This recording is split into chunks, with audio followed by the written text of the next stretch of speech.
Good afternoon, everyone. Welcome to Planning Committee South. Tuesday, 20th of December. I'd like to welcome members of the public and members and officers. Before we move on to item 1, I would like to welcome the members of the public. And before we start, may I remind you that this is a meeting at which the public are present, but it is not a public meeting. We are not expecting a fire drill today or a practice. So if you hear the alarm, it's for real. Please make your way to the fire exits, which are marked, located here and here, and make your way outside to the assembly point, which is by the bandstand in that direction. May I remind members and members of the public, please switch your mobile phones off, turn them to silent, or put them on vibrate. There's nothing more disconcerting than somebody's phone ringing in the middle of the meeting.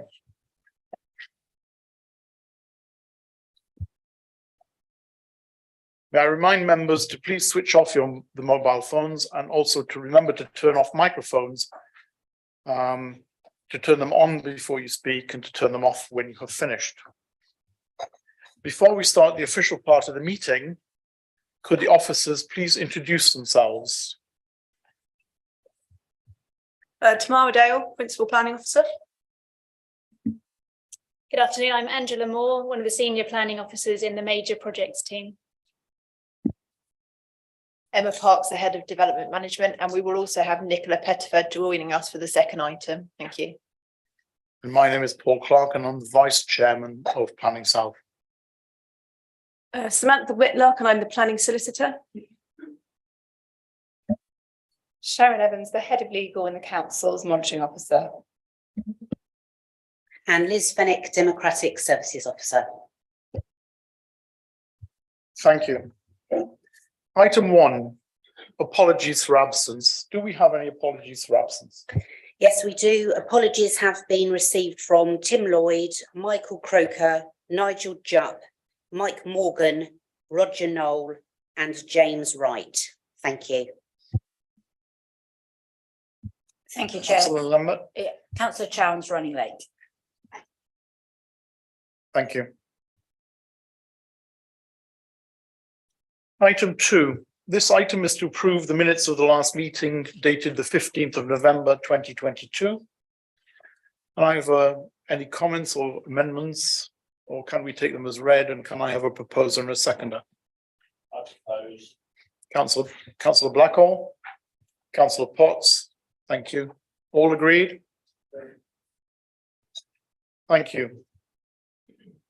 Item 3. Declarations of members' interests.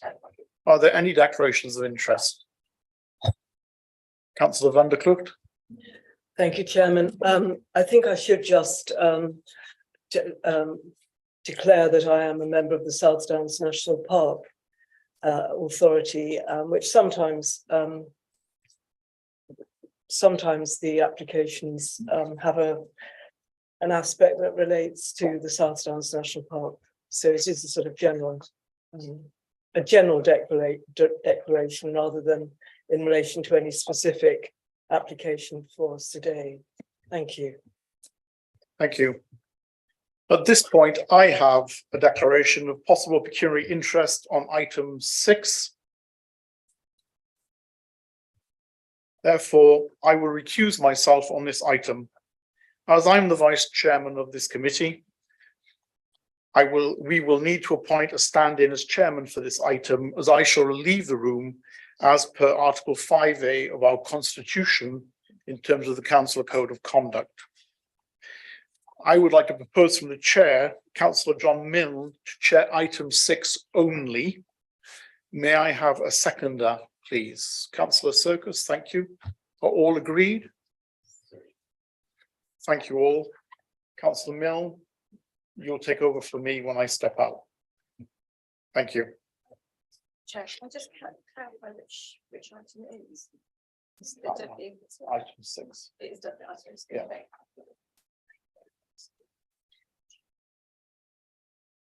Before we move on to the first application, item 4, announcements. There are no announcements from the chair. Item 5, you will have noted the appeals. These are for noting unless any member has a comment to make. Have members got comments to make or not?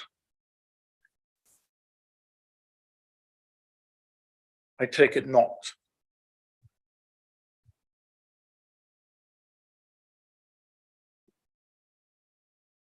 Thank you.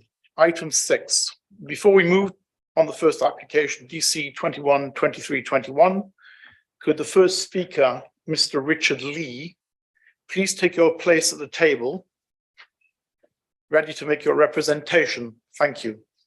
At this point in time, I will now step out.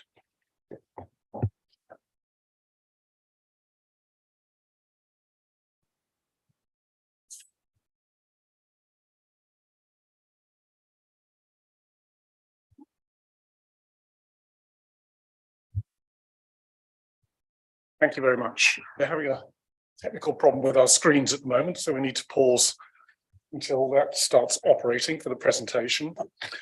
So the item under consideration is DC 21-2321, land at New Place Farm, Pulborough, West Sussex, and it's for outline planning permission with all matters reserved, except for means of access from Glebe-lands for the demolition of existing structures and the redevelopment of the site with a residential development scheme of up to 170 dwellings, a countryside park, associated earthworks and infrastructure.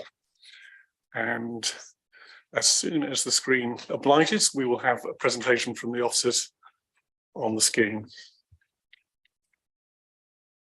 Sorry about this.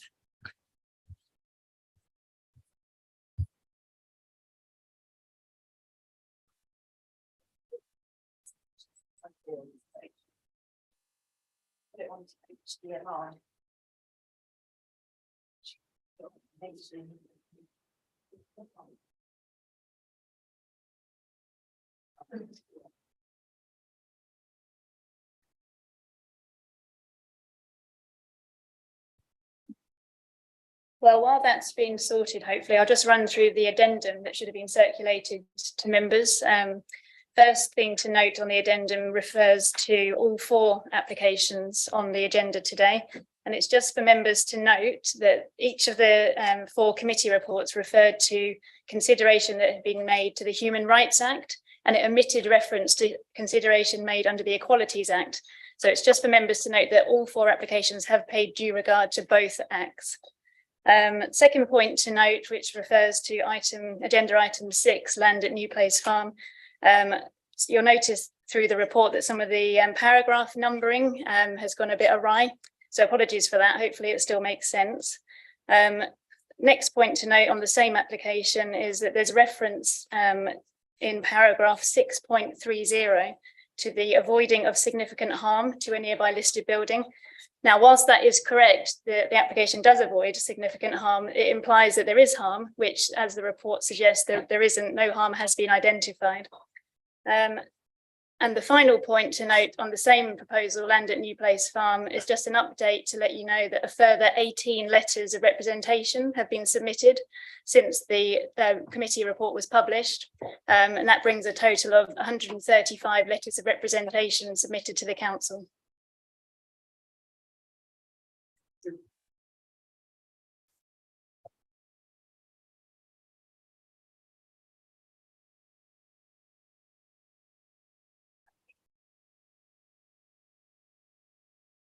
It's up on my screen. Sure. I put it on my screen. Sure.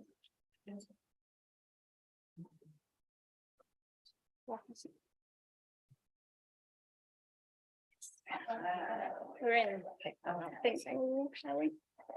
Is that on picture? Yeah, take that one out, yeah. Let's try.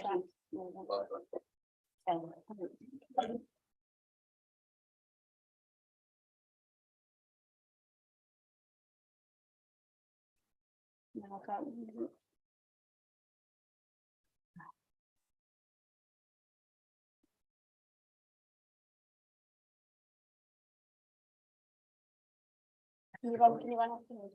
Yeah. Should we try a different laptop? I think we had it briefly, but more problems.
Apologies, everybody. Right, I think we're good to go now. So, item 6, land at New Place Farm in Pulborough. The 16-hectare site is located between the village of Pulborough and the settlement of Codmore Hill, and the site is shown on the screen in red. The site's located outside of but adjacent to the defined built-up area boundaries of these settlements. The Arun Valley Railway line and an area of dense woodland is located to the north of the site, and to the east is New Place Manor, which is a Grade 2 star listed building. The current use of the site is as a commercial plant nursery and comprises areas of grassland, hard standing, various stock trees and plants, and several existing horticultural buildings and polytunnels, which are largely located to the western part of the site. For some context, the site has been selected by Pulborough Parish Council as an allocation for housing development in the emerging Pulborough Parish Neighbourhood Plan. Draft Policy 2 of the plan allocates the site for approximately 170 dwellings and includes a number of requirements that the site must meet to be acceptable. The report before you details the extent to which officers believe the proposals meet each of these requirements. The draft neighbourhood plan has been through public consultation and independent examination and is currently waiting progression to final referendum to be formally made. So despite not yet being formally made, the advanced stage of the Pulborough Parish Neighbourhood Plan means that the policies and the allocations contained within it are relevant material considerations which carry significant weight in decision making. So the proposed outline development for 170 dwellings is shown here on this slide. Here you can see the indicative location of the housing parcels, the country park, attenuation basins and play facilities, as well as the site access, which is taken from Gleeblands on the southeast corner. A new stepped footbridge has been proposed over the existing at-grade rail crossing to the north of the site, which is marked by the yellow star. So in summary, the application proposes residential development for up to 170 houses on a site that's been provisionally allocated in the emerging Pulborough Neighbourhood Plan. The proposal includes a policy compliant level of affordable housing, which is 60 units, as well as provisional housing mix of predominantly 2 and 3 bed houses, which is reflective of the mix identified in the emerging neighbourhood plan. The proposal also includes 5 hectares of open space, including the country park, play facilities, a pump track for BMX bikes, new pedestrian links, and upgrades to the various public rights-of-way networks that run through the site. Through the decommissioning of an existing on-site borehole, which is currently used to irrigate the nursery, the application has demonstrated that the development on the site can be water neutral, and this is to the satisfaction of officers and to Natural England, who's confirmed no objection to the proposal. And no objection has been received from Pulborough Parish Council or from the other consultees listed on the slide. So subject therefore to conditions that are listed at the end of the report and the completion of a section 106 legal agreement, which is currently being drafted, officers recommend to committee that the application should be approved. Thank you. Thank you very much. We have three speakers on this item. First speaker is Richard Lee, who's speaking in objection. You have 2 minutes, and if you overrun, I will let you know, and you have to draw your remarks to a close. Thank Good you. afternoon. There have been a huge number of very pertinent objection reasons to this proposal from our local community. They're all frankly being glossed over in the full committee report. I wouldn't scratch the surface on all of those issues in 2 minutes. So the one I'll focus on today is the affront to the democratic process posed by this application. Yes, there is a draft neighbourhood plan for which 90% of its housing allocation relies on this single site. But it is just a draft, it is controversial, and it has not yet gone to public referendum. Yet the report states that this lends significant weight to approving this development now. There seems to be a premature assumption of public support for the plan, and this somehow tips the balance in favour of approval. I have to fundamentally challenge that assumption. What if the neighbourhood plan was rejected? Would that tip the balance in favour of refusal? We'll never know if you approve this application now. The applicants are fully aware that there will be a robust village campaign to reject the neighbourhood plan because of this proposal. It is deeply unpopular in the Pulborough community. Comments all over the local social media sites are consistently and exclusively negative. There's a palpable feeling in the village that the people are just being ignored. Pulborough doesn't need this development. It's outside the planning framework and the people don't want it. You're going to take my word for that? No, of course not. So how do you gauge that tangibly? Simple. Follow the due process and as an absolute minimum, allow the Pulborough neighbourhood plan to go to referendum first and then take that public opinion into account. This site effectively is the neighbourhood plan. If you approve it now, you're taking away Pulborough's right to a fair referendum and even leaving its result open to legal challenge if it's been completely prejudiced by pre-approval of the plan's content. Our local community's confidence and trust in our council evaporates on decisions like this. So please do the right thing and allow this to be a democratic-led decision, not a bureaucratic one. Thank you. Thank you very much. The second speaker is Victoria Groves, the applicant. You also have 2 minutes. Thank you. Good afternoon, Chair, councillors. It's not the intention to repeat the detail within the comprehensive report prepared by your officers. However, there are a number of matters that I would like to highlight to the committee today. We recognise the hard work that the Parish Council have done to date to prepare a genuinely community-led neighbourhood plan, and we've worked closely with those involved to prepare a scheme which fully aligns with the emerging allocation for this site. We're pleased to note that the Parish Council are supportive of this application. Importantly, we've shown that this will be a water neutral site. Our water neutrality statement shows that the existing water use from the plant nursery is far in excess of that estimated from the new development. This has been accepted by your officers and Natural England. Our proposals will also deliver extensive benefits. In addition to the 35% affordable homes which are to be provided on site, there is a new 14-acre countryside park which will include informal green space for the community to enjoy, as well as new biodiversity opportunities with wildflower meadows and new tree planting. This new community space will also include a pump track. This is as a result of being approached during our community engagement by a local group who were looking for a site, and we were very keen to assist. Lastly, our proposals will include a range of local footpath improvements as well as the provision of a new footbridge over the railway line to improve safety and connectivity. We're in contract with Network Rail, who would deliver a step footbridge close to the existing pedestrian crossing. This will be provided by occupation of the 50th house or within 18 months of commencement of works, whatever comes sooner. We understand this to be a long-standing aspiration locally, and we are pleased to be able to deliver it as part of our proposals. We believe this application will deliver high-quality homes within an attractive green environment, as well as provide much-needed affordable homes and genuine community benefits. Thank you for listening, and we respectfully request you support your officer's recommendation and approve this application. Thank you. Thank you very much. The third speaker is Graham Wadhams. You also have 2 minutes. Thank you.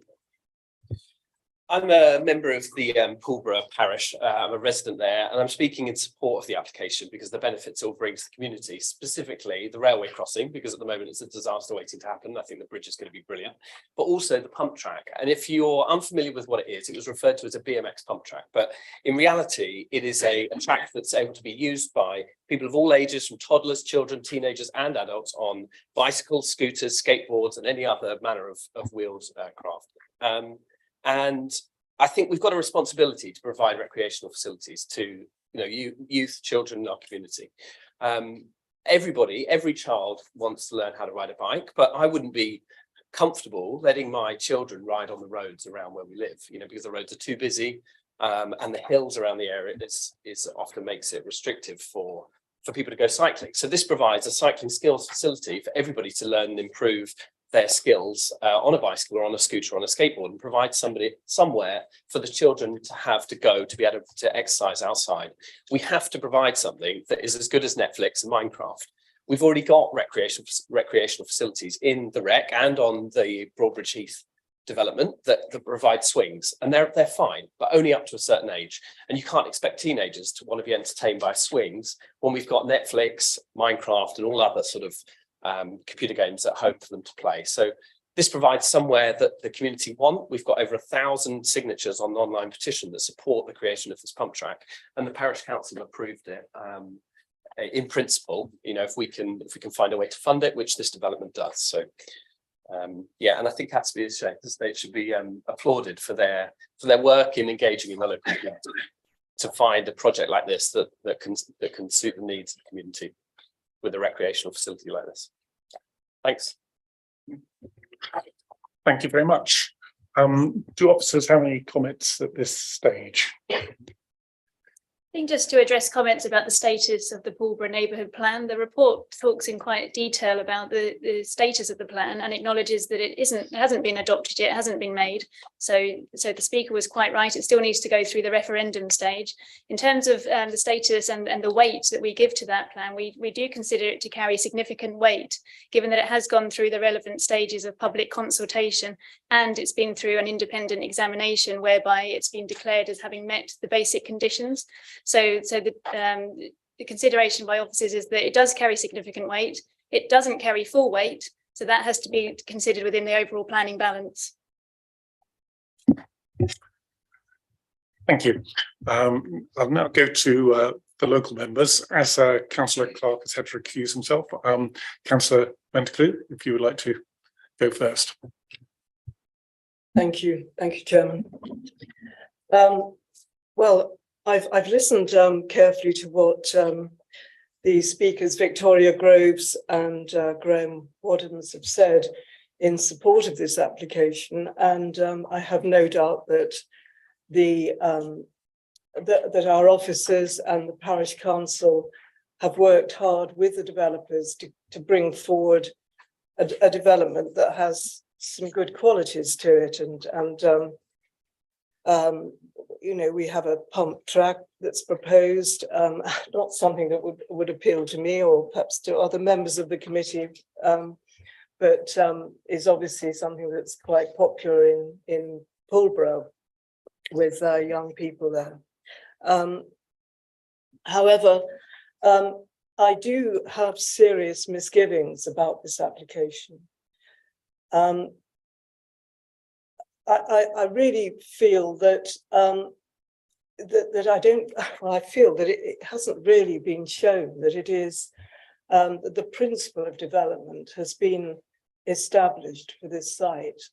We have spoken about the fact that it is the neighbourhood plan is only a draft, so that neighbourhood plan has not been concluded, it has not been made, it has not been brought into law yet. And I think that is something that we do need to bear in mind. As the first speaker, Richard Lee, pointed out.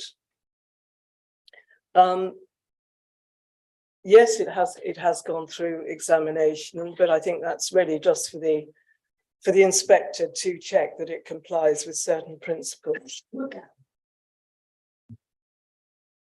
Now, it is possible that the neighbourhood plan, if it went to referendum, it would not be approved. And I note in particular that there have been 135 now objections to this application. And of those, 135 comments, to be precise, have been made.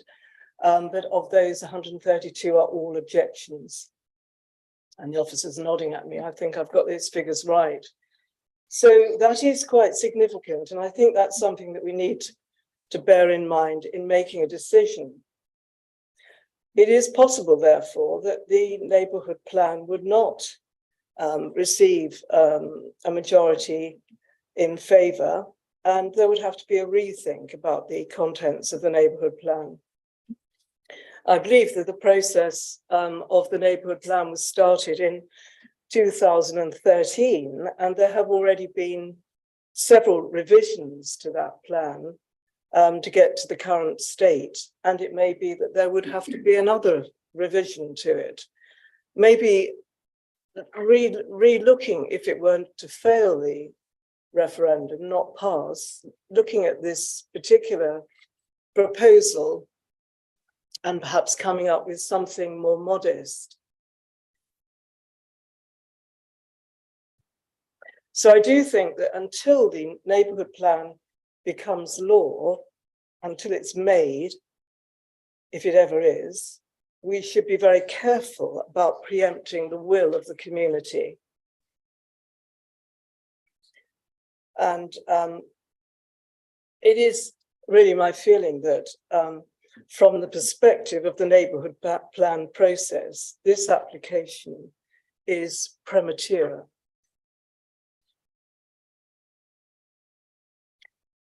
Again, on the question of the principle of the development, the Planning Committee makes clear at paragraph 6.4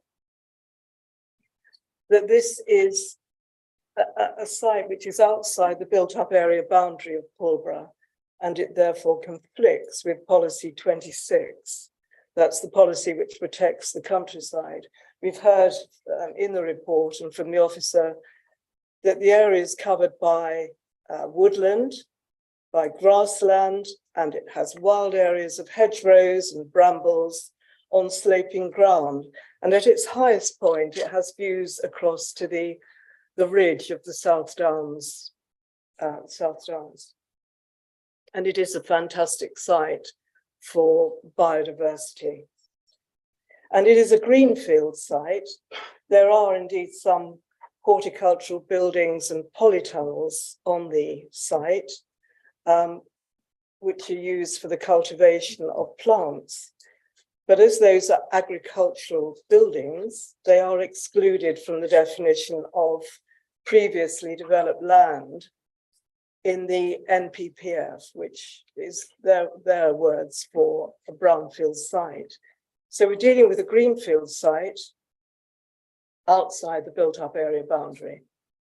And the government's policy is to focus on development of brownfield sites in order to protect our green spaces. And in the Environment Act of 2021, the protection of biodiversity is one of the government's 4 priority areas for protection. So it is contrary really to those government policies.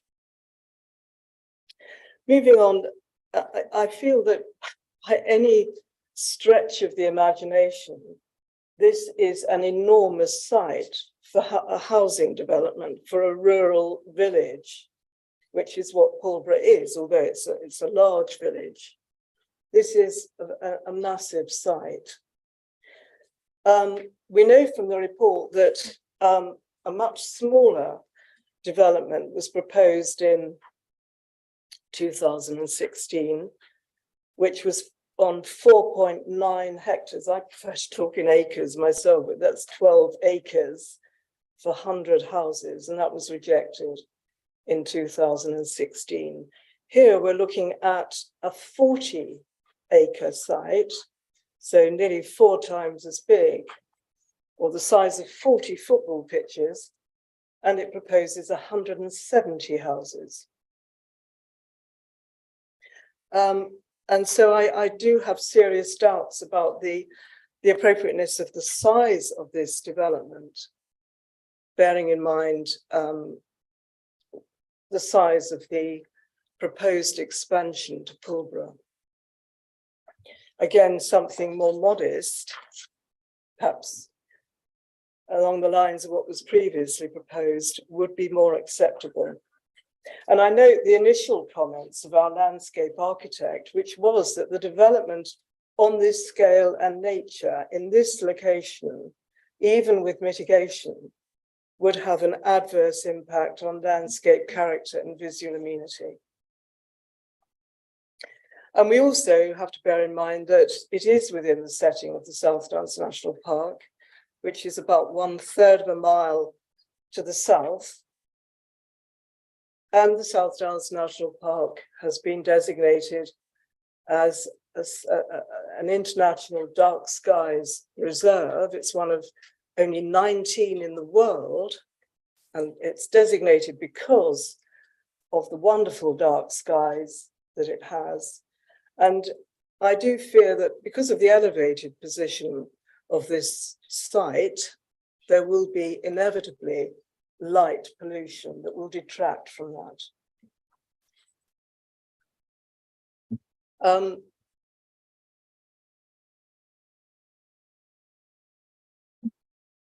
Moving on, one of the benefits from the development would be the construction of a much needed bridge over the railway, because at the moment it is an at-grade crossing, which means that pedestrians just walk across the railway line. But a stepped bridge, which is proposed here, I think is useless for people with pushchairs, people with bicycles, and the elderly or people with mobility problems. So I'm afraid I do rather disregard that as an advantage here. I think there needs to be further thought about what sort of bridge would be appropriate, perhaps a ramped bridge. Given the landscape harm and conflict with our planning policy, the basis for the recommendation in the report seems to be the lack of a 5-year land supply for deliverable houses in the district as a whole, which brings in the presumption in favour of sustainable development. But there are winds of change blowing on the planning front. And the Secretary of State for Levelling Up Housing and Communities has issued a ministerial statement at the beginning of December, announcing changes in the planning system by way of prospective amendments to the NPPF and to the Planning System and Levelling Up and Regeneration Bill. So amongst the changes that he suggested or proposed are that the numbers of housing, which is obviously one of the reasons why there's such pressure on Pulborough Parish Council to produce sites like this, is that the number should be an advisory starting point and not mandatory. And it would be up to local authorities to determine how many houses can be built, taking into account things like the character of the area. It will also, he proposes to give local communities a greater say in what is built in their neighbourhoods. And the obligation to maintain a rolling 5-year land supply will end for authorities where plans are up to date, and will be reduced for authorities where their plan is at an advanced stage. So this would all affect the coming into play of the tilted balance in favour of sustainable development. In the light of this, the Parish Council, Pulborough Parish Council, may well want to reconsider their neighbourhood plan before it goes to referendum, and that may lead to revisions. They may consider that there is capacity for development, but of a much more modest size, which would be better in keeping with the rural character of Pulborough and make less inroads into the green space on the edge of the village. In summary, I'm concerned that the officer's recommendation is based on sands which are now shifting. If the recommendation is followed, it can mean giving the green light to a development which firstly flies in the face of planning policy, as our report says. Secondly, which is undesired by the local community, who have not yet had a chance to vote on their neighbourhood plan. And thirdly, which the changes afoot with regard to maintenance of a 5-year land supply announced by the Secretary of State could entitle them to reject. So those are my misgivings. I think I've presented them, sorry, at length, and I apologise for that. But I would be interested to hear what other members have to say about the proposals. Thank you, Chairman. Thank you very much. So I'll open this up to members. Councillor Circus. To some extent, Councillor van der Kloot touched on a point that was worrying me about this whole application. And I wonder whether, I mean, these are complicated, it's a complicated situation we now face. And the shifting sands, of course, we don't know when the shifting sands will settle. I mean, that's extremely relevant for other discussions we're having elsewhere, of course. I just wondered, the thought that crossed my mind is whether, what would be the implication if a decision on this application was postponed until after a referendum has taken place, whenever that's going to be. And of course, as Diana van der Kloot says, that in the light of the shifting sands, the Parish Council may want to have another look at their emerging plan. But what would be the implications of postponing a decision until there has been a referendum and the local plan has been legally approved? Or would we, even in a world of shifting sands, still be open to the applicants making a claim to the inspector for non-determination of the application? I wonder whether the officers can throw some, because I would just say this, I mean, if there's any mileage in this, I would be quite happy, and I suspect Diana would be willing to propose or second it, to propose that as the answer to this, to postpone a decision until after there's been a referendum and legally the local plan has been made. So I wonder whether the officers could help us with some advice. Councillor Circus, my professional opinion is there is unfortunately no mileage in such an approach. Development management is all about the here and now. We have an application before us, we need to determine it. That is our general position, and an application is submitted to be determined. So we have to make our decision making on the basis of policy now and the policy circumstances that we see before us at this moment in time. Yes, we're aware that there are announcements or have been announcements by government about potential changes to the planning system. We have no real details of that. The consultation has not been submitted, and I think it would not be wise to postpone a decision on the basis of something that may or may not happen. I think there is a high risk of an appeal against non-determination and potential cost award against the council, because we've got no reasonable reason to defer it, because we are tasked with making a decision on the basis of the current policy status, and that's what we must do. If I can just take a moment to refer you to the final paragraphs of the committee report. At 6.78, as my colleague has said, it discusses the significant weight in decision making to the stage of the current neighbourhood plan. So we must be mindful of that in our decision making. At paragraph 6.81, it discusses the council's lack of a 5-year housing land supply. Now, in this instance, as my colleague has advised, water neutrality has been demonstrated. Therefore, it carries significant weight. The benefits it would bring in delivering this housing and the other community facilities which have been discussed today. And there would have to be significant harm, which would enable a refusal of that, the tilted balance, because the tilted balance does apply. And I think those two factors alone point us strongly in favour of granting permission. And I can't see anything before us that would warrant otherwise. I think trying to seek an argument on prematurity when you have those two elements, in my view, doesn't stack up, and is not a refusal that we would have any position of defending, in my view. Thank you. Chairman, can I just? Yes, go ahead.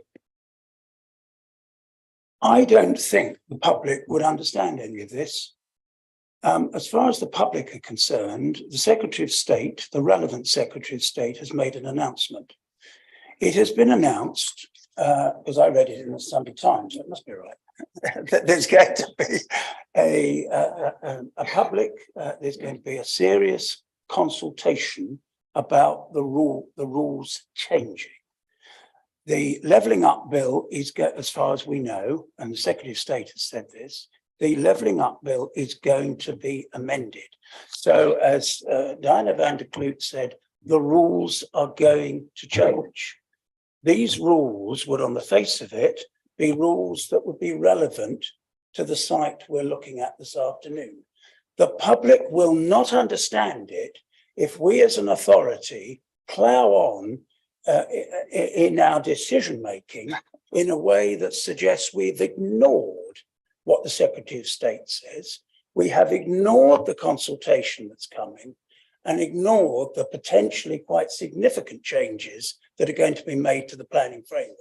I just make that point because whatever else, what may be the position in terms of an inspector, we do have to think about the public, and the public will not understand why the changes that have been heralded are not in some way being taken on board in relation to our decision making.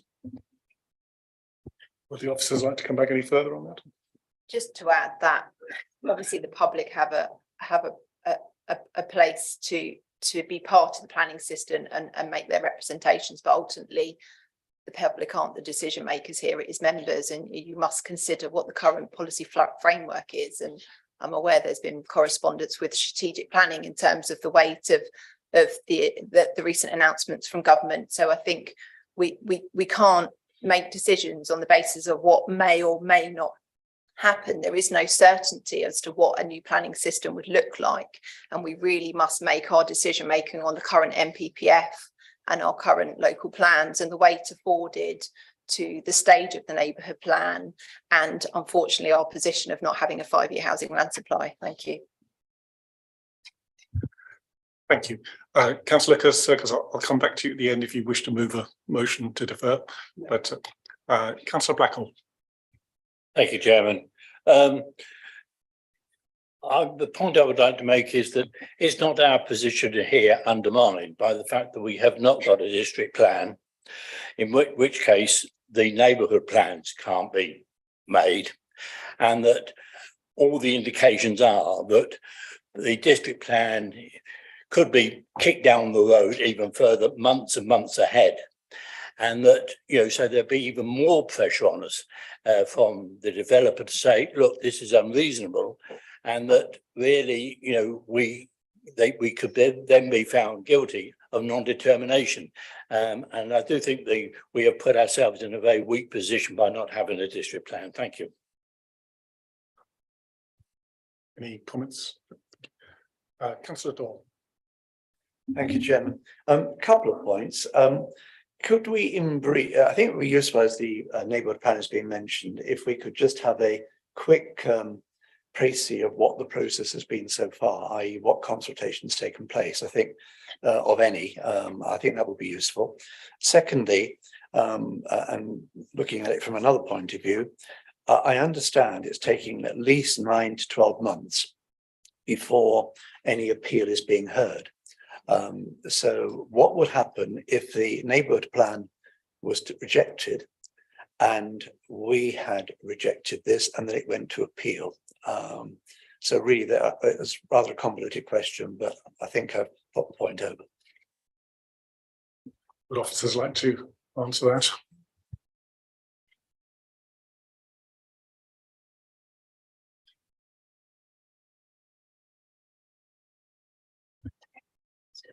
Yeah, it's been through the relevant periods and the relevant stages in terms of the local plan. There is some initial consultation on the local plan, but obviously what hasn't been consulted on is the whole plan itself and the details within that. But there is some call for sites initially and some initial consultation. It's been to public examination. The inspectors considered that, and that's been up for debate, and obviously considered that the plan's sound and should be pursued to referendum. But obviously that final stage hasn't happened. But there has been government advice which advises that the stage it's at now, which is at the very final stage, which obviously has been delayed due to water neutrality, that because it's in this final stage, it does have significant weight. So it doesn't have full weight, and officers recognised it hasn't had that referendum, but the government advice is it does carry significant weight in decision making. So there hasn't been a wholesale referendum. There's been initial consultation. I hope that's useful. Oh, sorry, in terms of your second point. Well, can I just come back there? What I'm trying to establish is I accept it hasn't gone to a referendum. What I'm trying to establish or remind myself of is how much public consultation would have taken place up to this point. So if, for example, this site has been sitting there and the public have been aware of it for several weeks, several months, whatever it might be, was there any public ability to consult on that during the neighbourhood plan process? That really is the essence of the question. And ultimately, unfortunately, I don't know the ins and outs. It's not something that I'm involved with in terms of the details. Obviously, there is a call for sites. The public have been aware of some considerable time what sites have been put forward in the local plan, but I'm not aware there's been a specific vote, as it were, on the sites before us in the plan. I can't confirm that, I'm afraid. I'd have to seek some further advice on that. Right, thank you. If you can move on to the other. Yeah, sorry, in terms of your second question, regarding appeal. So can you remind me, Councillor Doyle, what the full question was? Yeah, I understand that appeals are taking a long time.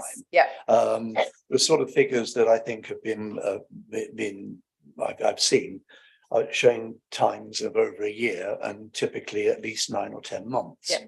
So if we were to reject this, and has been suggested it would go to appeal and we would lose, or whatever the costs might be, then we are talking about something that will be happening in 9 or 10 months' time. So if we went for the shifting sands policy and said the shifting sands are settled, then obviously that appeal might be approached by us in a different way by then. Yeah. So really what I was just asking for confirmation of that sort of time scale. And really they followed on that if we were to reject this, but the neighbourhood plan also rejected it, where would we stand? Okay. I've already expressed my significant concerns about such an approach, so I won't say that again. But in terms of appeals itself, there is no rhyme or reason in my view as to how long an appeal takes. We've got one appeal that's been in for 2 years. We've got others that are determined in a few months. It does depend. Obviously, we do have a number of appeals that have been in for a significant period of time, and that may well happen, but I can't say with any certainty. And I think, bearing in mind the government's agenda for housing delivery, if you had a scheme for significant quantum of housing, it may be given precedence by the planning inspectorate, but that's just an opinion. I think there is no real clear timeframes as to when it would be determined. But even if it is determined, whatever the decision is with the planning inspectorate, if an application is refused, it doesn't stop costs being awarded, even if an inspector did dismiss the appeal. So I think we shouldn't be making decisions now, or not making decisions now, and leaving it to the inspector on an assumption that some policy circumstance may change. I think that's not good decision making. I think we should make a decision on the basis of what we have and the policies we have. And I think taking such an approach, as I said, will leave us at significant risk of costs. Thank you. But if, I'm sorry, there's still a further point you haven't answered. If this went to the neighbourhood plan and the referendum and it was rejected, therefore it wouldn't be part of a neighbourhood plan, it then went to appeal, what would the situation be? It does depend on what our 5-year housing land supply circumstances at the time. I think, as I said, the tilted balance is engaged at the moment. Sorry? The weight of the neighbourhood plan. Yeah, the weight of the neighbourhood plan would reduce, but there are other material considerations at play here. It would depend on what exactly our housing land supply is, if there's protection for local plans, neighbourhood plans. And obviously we've got an AMR coming out soon. So, you know, I think we have to bear in mind it may be the same outcome, but we need to determine on the basis of what we have now, rather than kind of trying to second guess what might happen under different circumstances. Thank you. Thank you. I will return to the local member, but did anyone else want to say anything? Councillor Chapman.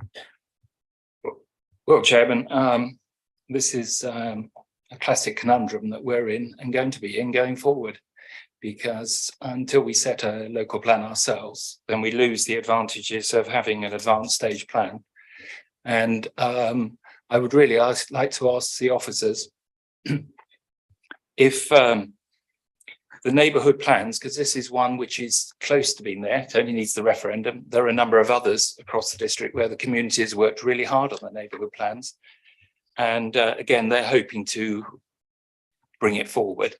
And it's nice to know that they have some weight, even in these uncertain times. And it does seem to me we're talking about certainty and uncertainty. If we grant planning permission for this as recommended and supported by the parish council and partially their neighbourhood plan to a certain point, Councillor Dawes brings up the point that what happens if it doesn't get the support of the neighbourhood plan? Well, what happens if it does get the support of the neighbourhood plan is just as likely, I would have thought. But we have to make a determination today. And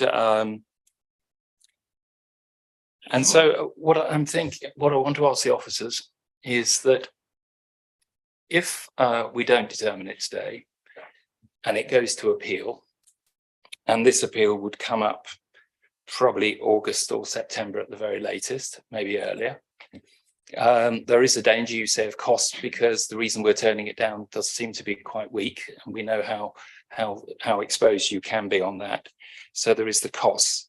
But what impressed me was this, is that the developer and the community have worked quite close together on coming forward with so many good things in the plan, like the 35% affordable, which I'm sure Pulborough, like all our villages, desperately needs, because we need more housing and affordable housing. That's not only just to rent, but also to buy. And we actually need some more housing in our villages to a certain extent, because it's very difficult to downsize in a village or for young people to buy a house. So this is abuts very closely to the settlement. It's a site already identified in the SHLA and already identified by the neighbourhood council, neighbourhood plan. And in it, there is the 14-acre country park, which should have a reasonable amount of biodiversity, probably even more so than an ordinary field. There's the orchard, even more biodiversity. There's much welcomed upgrade to the footpaths and bridleways throughout the area. And there's this play equipment plus the pump track for the younger generation in the village.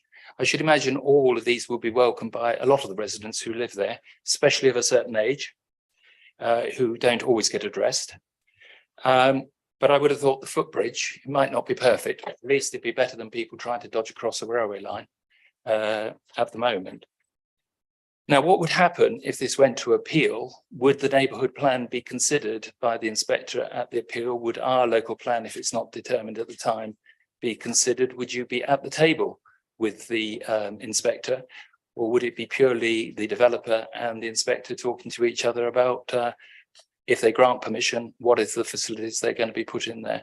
Or have we lost that opportunity for our community? The officer like to respond? I think if the application was refused, then obviously officers would seek to defend it, but I'm unclear what we would refuse it on. I think that's the difficulty at this very moment in time. I think, Councillor Charon, you're very right to highlight all the benefits that the scheme brings, and obviously that does weigh in favour of approval, as well as the other elements I've described about the lack of 5-year housing land supply and the stage of the local plan. I think if the decision of a council is to refuse, we'll always be at the table, but whether we can successfully defend that or not will be entirely based on whether it's a reason for refusal that is defensible and we have a good case, and I can't see one in this instance. Thank you. Thank you. Councillor Potts. Thank you, Chairman. Very quickly, I just wanted to follow on from Councillor van der Kloot's point about the dark sky reserve. What considerations have you given to it, and what mitigation measures, if any, have you included in your conditions? Thank you. Thank you. Yeah, that was a point that was considered, and for that reason, we consulted with the South Downs National Park to ask their views on the application. So the South Downs comments are within the report, and they do raise no objection. They do raise the concern about the South Downs being allocated as a dark skies park, and for that reason, they've asked for conditions to be imposed to include a lighting design scheme for the site. So to respect the dark skies and to continue with the objectives of that allocation. So that has been drafted at the end of the report. I can't remember which number condition it is, but there is a condition for a lighting design scheme to be included. Thank you. Go back to Councillor van der Kloot. Thank you, Chairman. Just a few points of detail I wanted to pick up on. First of all, the officer said that regarding the neighbourhood plan process, that the inspector had found the neighbourhood plan to be sound. In fact, my understanding is that they don't consider the soundness of neighbourhood plans. All they do is consider whether the neighbourhood plan has met 5 requirements, which is slightly different. So I just wanted to mention that. The other point was you were querying on what grounds one might turn this application down, and those are clearly stated in the report in the conclusion. So the conclusion of the report at page 50 says that the site is not allocated for housing development in our local plan, which is the Horsham District Planning Framework. We keep talking as if we haven't got one, but we do.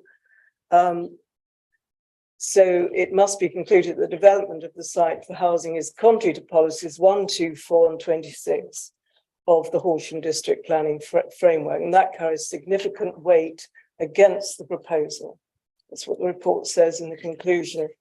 And at 6.80, it says, as a result of major scale development of this peripheral semi-rural site, an inevitable level of harm to the wider landscape character has been identified.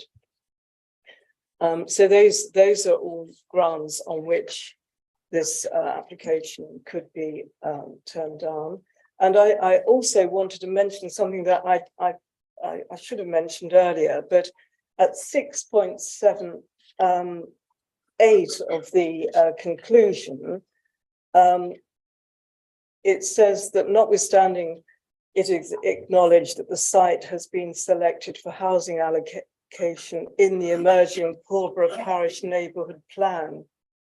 So we're talking about this site being in the draft neighbourhood plan, but this site for this application is, as we've said, it's some 16.3 hectares, which is 40 acres.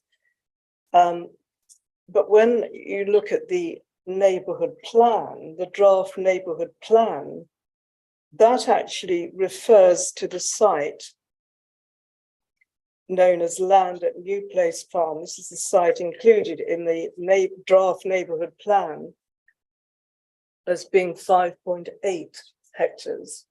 So to my mind, they're not, this site that is the subject of this application is not the same as the site that's included in the neighbourhood plan.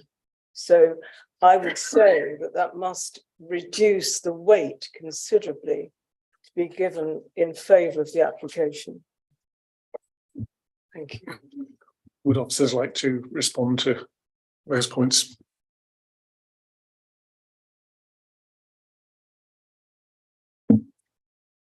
My understanding of the Pulborough neighbourhood plan allocation is on the basis of the policies maps that accompany the neighbourhood plan policy. And whilst it does say 5.8 hectares in the policy, the planning map that accompanies the policy does demonstrate, as far as I understand it, to be the same site allocation as what's been proposed today. If we just come back, my understanding is what's written in the neighbourhood plan, and it clearly says land at New Place Farm, Pulborough, 5.8 hectares, as shown on the policies map. So that is not the same as the site which is the subject of the application.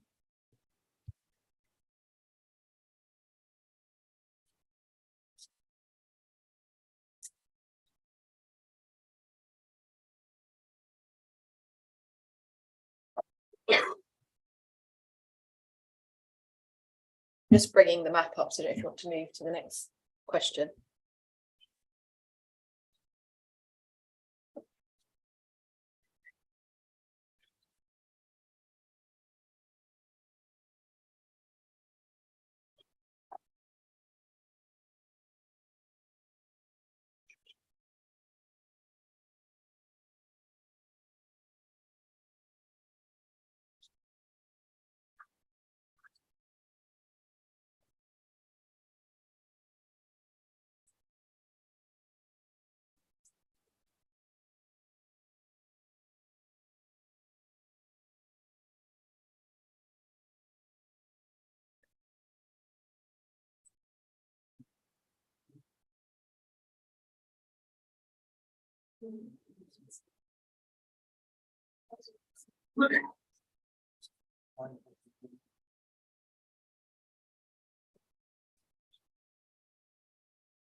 Sorry for the lay members. I think it was something that we've got the map up here, but clearly without some further research, we can't confirm the point that Councillor van der Kloot has raised. That the map in the policies map does look to be largely the same as the red edge here, but without being able to overlay them on each other, we can't.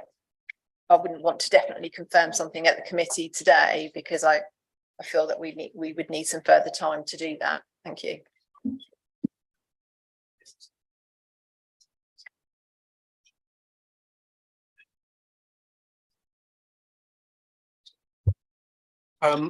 Councillor Circus, I'll go back to you to see if you wish to move an alternative motion to defer. Thank you, Chairman. I'm perfectly happy to move a motion. I'm looking at Councillor van der Kloot as the ward member, because I think, in fairness, I'd need her to second it, or maybe she would rather go for an outright refusal of the application. Can I just make the point that costs, of course, would only be awarded against the council if it had been unreasonable. And I think it is perfectly arguable that we're not being unreasonable by waiting to see what changes, a potentially profound change to the planning framework that has been suggested by the Secretary of State, how that actually shakes down in practice and what implication that has for any review by Horsham Parish Council. After all, we're putting the justification of this is resting heavily on an emerging neighbourhood plan, which may be it may not even, of course, get through a vote at a referendum, but before that, depending on what changes are made to the levelling up bill as it goes through Parliament, following the Secretary of State's intervention, of course, it may well be that Pulborough will re-examine the emerging neighbourhood plan and decide to vary it. So it seems to me that that gives us a basis for saying our behaviour on this one, our decision on this is not an unreasonable one. So can I, through you, Chairman? Yes, the officer would just like to respond. Yes. Thank you, Chairman. Obviously, I've sat here today and listened to members' concerns regarding this site, and I've given my opinion. But I understand that members are considering deferring the item, and Councillor Circus has put forward that position. I would strongly suggest it's not deferred to await the outcome of changes to the planning system, which may or may not happen and are not currently out for consultation. However, obviously, Councillor van der Kloot has raised some points in terms of the policy itself and the site area, which were not able to 100% clarify today, and obviously acknowledge the fact that this site's not yet gone to referendum and we don't have a date. So if members were minded to defer it, that may be something you wish to consider. Thank you. Councillor van der Kloot, perhaps you'd like to give your view. Yes, my own feeling is that I would be minded to vote on whether this should be approved or not, this application. I think we've seen that it is clearly against policy, planning policy of this council, and a question is even being raised, a doubt as to whether it actually is in the neighbourhood plan at all, and therefore whether any weight should be given to inclusion in the draft neighbourhood plan. I've already said that I think it is premature. I think if it is included in the neighbourhood plan, which is in doubt now, I think that community at Pulborough should be given the opportunity to, they should have been given the opportunity to vote on that. And I think we shouldn't delay this any further. Thank you. Okay, I take on that your view is to vote on the motion as it stands. Okay, then we will go to the vote. So the recommendation is to approve outline planning permission subject to appropriate conditions and the completion of a section 106 legal agreement. In the event that the legal agreement is not completed within 3 months of the decision of this committee, the director of place is authorised to refuse permission on the grounds of failure to secure the obligations necessary to make the development acceptable in planning terms. We will now take the vote. So first of all, for those in favour of approving this.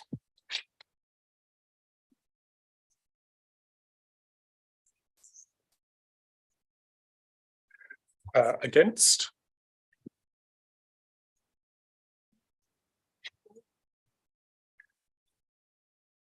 Any abstentions? So it was 6 for, 5 against and no abstentions. So the vote is carried and this item is approved subject to the conditions. Thank you. I will now get Councillor Clark back in to resume chairmanship of the rest of the meeting. Thank you very much. I'm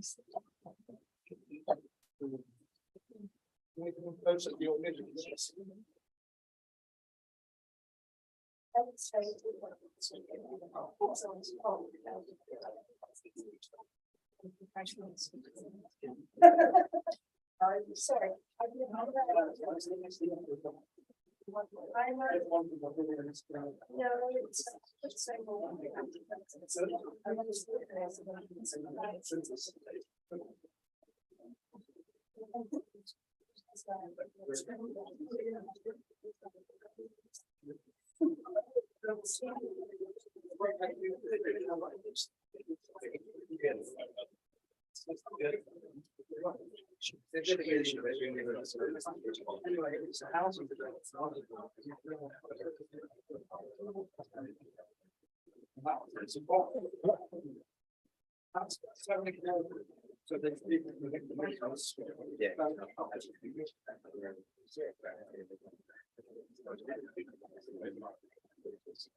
Thank you. Come back. Shall we resume with the next item on the agenda? Before we move to item 7 on the agenda, which is application 210372, could I ask Nicholas Matthews to take a position and be ready to make your representation? Thank you. Item 7, DC 210372, Chanctonbury Nurseries, Rectory Lane, Ashington, Pulborough West, Sussex, is the demolition of existing buildings and the erection of 74 buildings with associated parking and landscaping. And we will start off with the officer presentation. Please say, when the officers are presented, then you will make your representations. Thank you. Thank you, Chair. The application site lies on the western side of Ashington, and since the neighbourhood plan was formally made in June 2021, the entirety of the site now lies within the defined built-up area boundary. The site is currently occupied in part by outdoor storage of caravans and mobile homes, and with the southern part of the site being occupied by glass houses that have had a historic use on the site for a horticultural nursery. They are currently occupied by a plant nursery used to house stock and have been since May 2020, with the occupancy in stock area increasing year on year since then. The site in context sits to the south of Rectory Lane, where vehicular access is gained. There is residential development to the east of the site, and there are 3 adjoining residential properties which rely on the site for vehicular access. Further to the west is another residential enclave of properties. And it's also pointed out that the area to the south, the land which is currently sort of tree belt and a field on the image before you, has also been allocated in the neighbourhood plan as a potential development site. The site itself abuts the public right-of-way along the length of its eastern boundary, and there's a tree belt as well along the eastern side. To the southeast is the community cluster formed by the primary school, various community buildings, and play areas and recreation grounds. The site has been allocated in the neighbourhood plan for residential development. Policy ASH 10 sets out a list of expectations that any development of this site would deliver, including the upgrading of the public right-of-way, public open space with outdoor gym equipment, and adaptable housing for older residents, amongst others. The proposal is for 74 dwellings comprised of 1, 2, 3 and 4 bedroom housing of detached, semi-detached, terraced and flatted dwellings. The site presents itself as a linear development along a central estate road with residential streets and cul-de-sacs off this. The layout and design of the development includes a palette of sympathetic materials and architectural details, along with landscape enhancements that are considered appropriate to the edge of village location and which are considered to echo the adjacent style of development. The proposal incorporates the policy expectations of affordable housing, which would deliver 26 affordable units on the site, split as per the local criteria and need for Ashington. There would be a public open space in the centre of the site, which would include outdoor gym equipment. The proposal would also upgrade the public right-of-way along the eastern side to bridleway standards along most of its length. It's noted that the northeastern section is constrained by residential curtilages and garden boundaries, so that section will remain as it is. There's a point of clarification, as a lot of objections that we've received are based on the proposal seeking to incorporate an access point from the site through to Miros Way and Culvert Mead, which lie to the east of the development. So just to clarify that no part of the application proposal incorporates that access. It might have been something that was discussed in the sort of previous iterations of the design evolution of the site, but the current proposal does not include that. The purple stars here indicate where the site itself would include accesses onto the existing public right of way. So there would be a good level of connectivity through from the site towards the community cluster towards the southeast, which was an expectation that's set out in the neighbourhood plan policy. The site does achieve water neutrality owing to the water bills that have been submitted that demonstrate the proposed development would result in a less water use than the existing nursery on site. So that has been achieved by way of water bills that have been submitted. Officers recommend approval subject to the conditions that are shown and the signed section 106 agreements that would accompany the proposal. Thank you.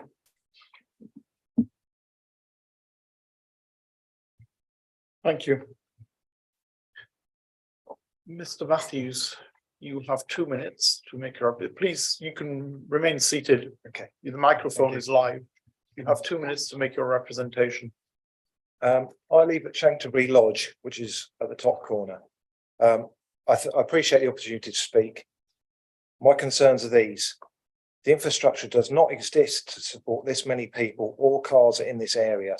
The local schools and transport system are already oversubscribed as it is. We have one shop and the back road to Storrington is a single track in some places with a graded 90-degree turn in one place. This road is in constant use by horse riders, joggers and mothers with children already, some of whom attend the school at the junction of Rectory Lane. Having spoken to neighbours, my concerns are that the proposed plan has only one entrance road into the whole estate, already off a narrow road.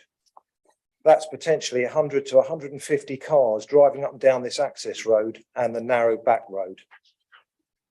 I've also looked at the aerial plan layout of these dwellings, and as far as I can see, some are on 2 floors plus rooms in the roof, which will overlook or overshadow my bungalow and garden. Looking at neighbours' properties, I can see they will also be overlooked by other proposed dwellings.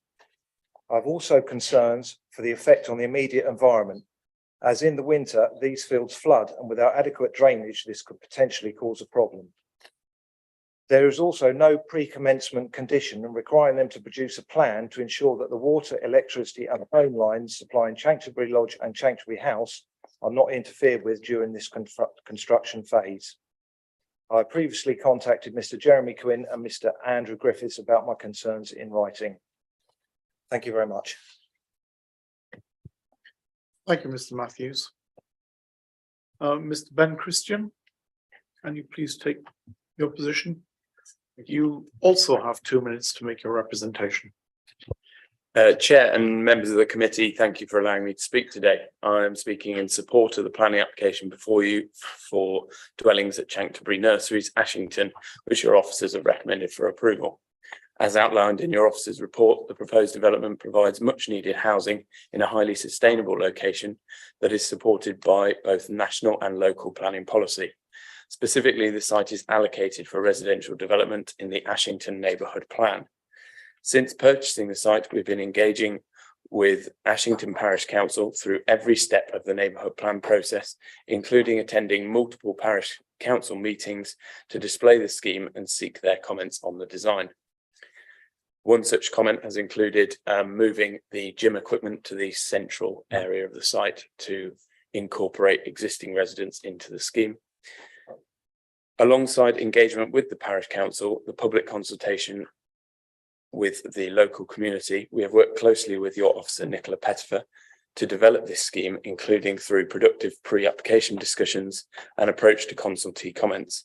I would like to take this opportunity to thank Nicola for working proactively with us, particularly more recently on overcoming the water neutrality constraint, where a no objection response has been received from Natural England. In addition to the site being allocated, the proposed development will provide much needed residential dwellings, achieve biodiversity net gain of greater than 10%, and involves the reuse of a brownfield site within the built-up area boundary of Ashington.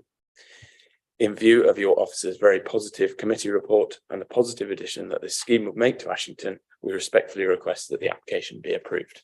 Thank you. Thank you, Mr. Christian. Do officers have any comments to make on the representations?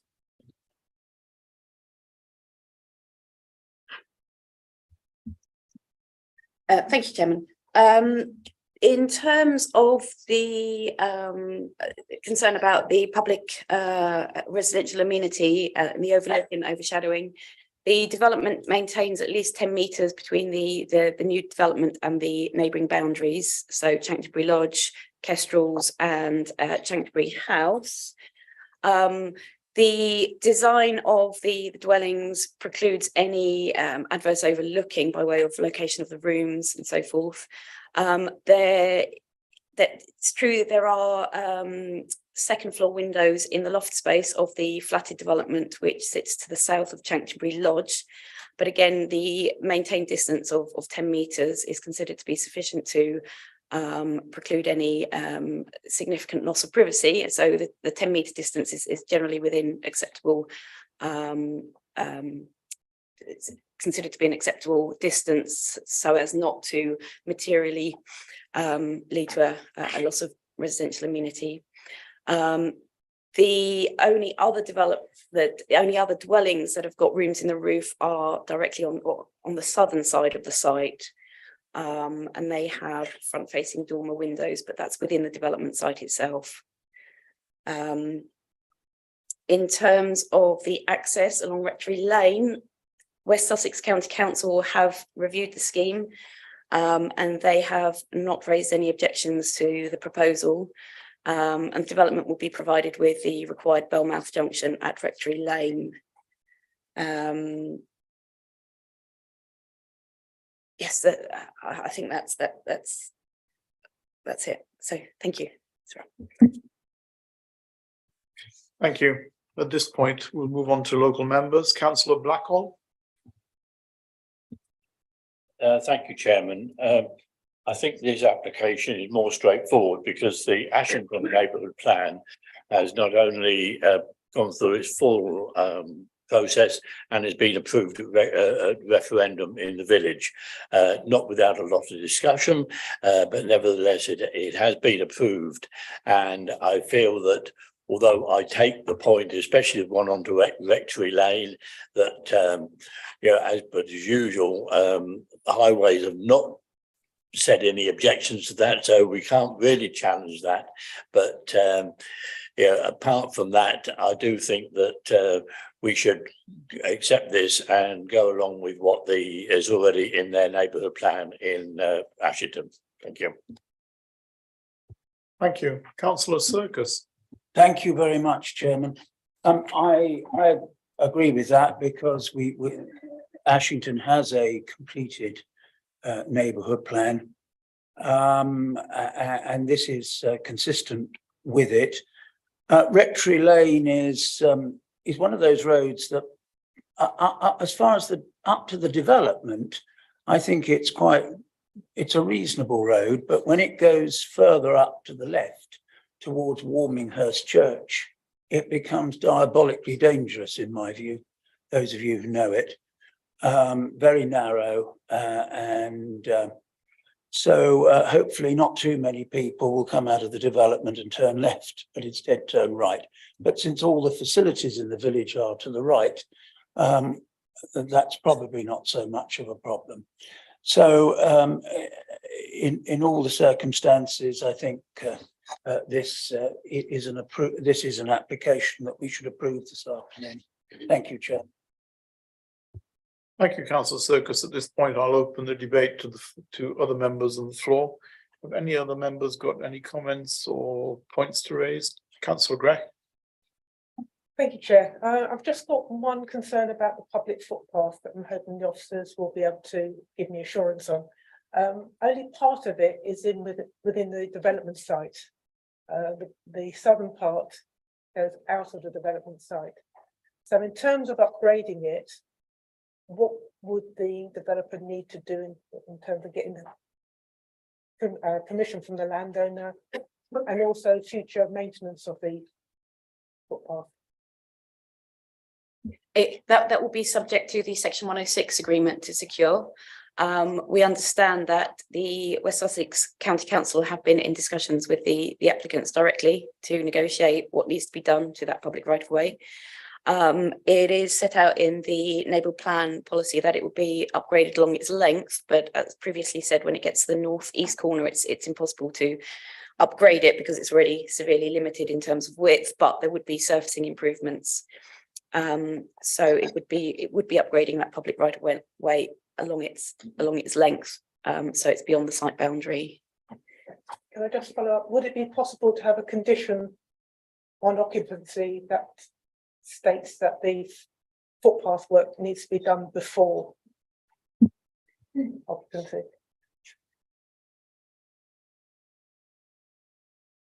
It is general practice to have a trigger for its delivery. I think we have to be mindful that it's not always possible to have triggers on first occupation because you need the revenue coming in sometimes to then do those improvements. So, but we generally always seek triggers as early as possible within the development lifetime, having that balance to ensure that it's delivered to meet the benefits of the future residents. So it will certainly be a trigger within the legal agreement to ensure that it is secured. Thank you very much. Any other members' comments? No? Any final comments from local members? No? At this point, therefore, moving to approve full planning permission subject to appropriate conditions and the completion of a section 106 legal agreement.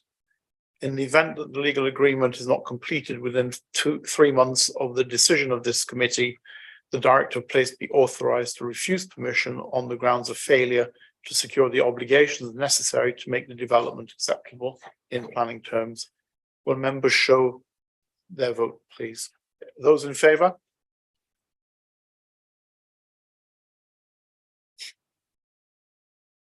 Those against? Abstentions? None. Thank you. Okay, just to clarify then, we had 12 votes for, so therefore the application has been approved. Thank you.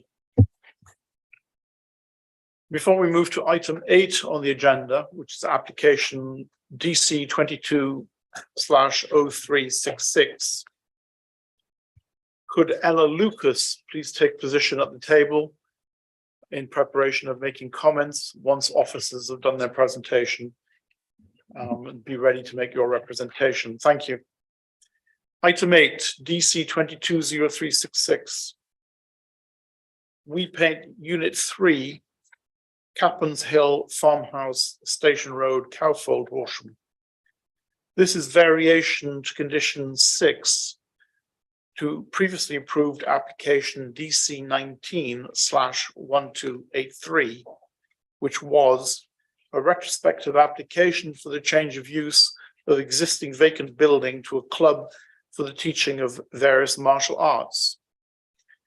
This to allow the variation to allow an increase from 10 participants to a maximum of 25 participants to allow daily function and the growth of the club. At this point, hand over to officers for presentation. Thank you. Thank you, Chair. So yes, this is an application that seeks to vary condition 6 of previous planning permission DC 19/1283 relating to use of mixed martial arts club. The relevant condition, as stated, currently limits the number of participants per session to 10 individuals and 1 instructor, and the variation seeks to allow a total of 25 participants at any one time. This application follows a previous refusal to vary the class sizes under planning reference DC 20/0525, and this also follows ongoing compliance investigations with respect to the breach of the relevant condition. Following the publication of the committee report, an addendum has been circulated to summarise the objections received from the parish council and clarify the address of the site, as noted on this slide, as well as that of the neighbouring residential property to the south, which is known as Capons Hill Farmhouse. As advised within the addendum, 2 responses were received from Calfold Parish Council over the course of the application. The first response sought further clarification to concerns raised by residents and other business users of the Caponshill Farm units with respect to access, egress and congestion. And the latter response raised an objection to the proposal, given continuing concerns with the point of access and egress onto the A272 and associated road user safety. Concerns were also noted regarding the removal of vegetation at the site entrance and residential concerns over the likely increased vehicle movements to and from the subject unit. An additional representation has also been received from the applicant outlining the community focus of the club and countering the reasons for refusal as provided within the committee report. So here's the application site outlined in red with the specific unit highlighted. The site comprises a number of small commercial units with parking available to the south and west of these units. As shown by the aerial photograph, the site is surrounded by enclosed fields, with the nearest residential property of Caponshill Farmhouse located to the south.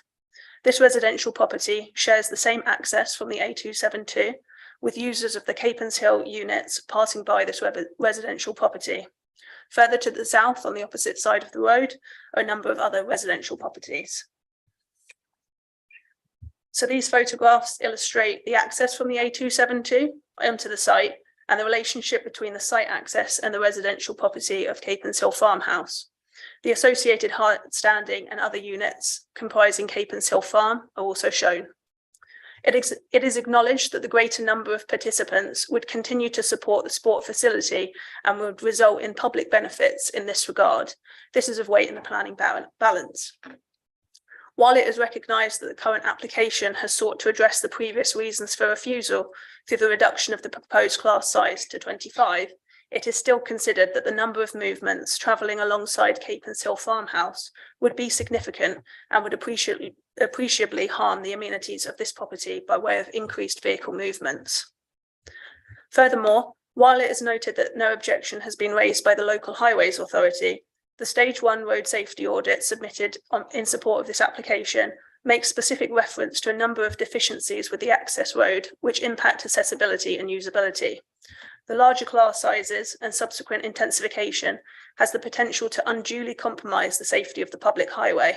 And while it is noted that the current proposal would result in less vehicle movements than previously considered under planning reference DC 20-0525, given the current deficiencies as identified in the road safety audit, to demonstrate that the entrance to the site can operate safely, the proposed level of intensification and the subsequent level of vehicle traffic movements could lead to potential highway safety issues. It is not therefore considered that the previous reason for refusal has been overcome in this regard. The applicant has submitted a water neutrality statement in support of the proposal. However, the water strategy proposed would not address the water demand arising from the development, with the proposal not considered to result in water neutrality.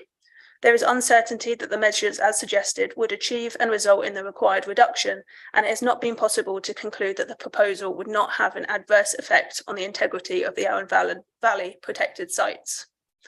Therefore, although recognised that the variation of condition to increase class sizes would contribute to sustainable economic development and both social and economic benefits, the proposal would result in adverse harm to the amenities of the neighbouring residential property known as Caponshill Farmhouse, has the potential to lead to highway safety issues, and could contribute to an existing adverse effect upon the integrity of the Arun Valley sites.